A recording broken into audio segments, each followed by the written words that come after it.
ఎఫ్రాయిముల ముందు గిద్యోను ఎంత తగ్గిపోయాడు తెలుసా?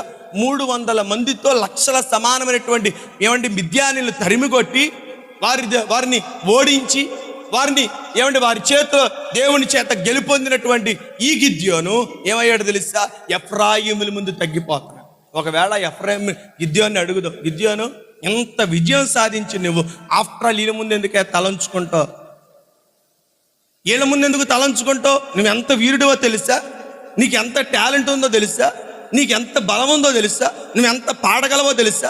ఎంత వాక్యం చెప్పగలవో తెలుసా? నీ సామర్థ్యం ఏంటో తెలుసా? అసలు నీ సంఘంలో నీ సామర్థ్యం ఏంటో తెలియట్లేదు, నీ టాలెంట్ ఏంటో తెలియట్లేదు, నువ్వేమిస్తున్నావో తెలియట్లేదు, అసలు నీకున్నటువంటి ఆ తలాంతులు ఏంటో నీ సంఘానికి తెలియట్లేదు.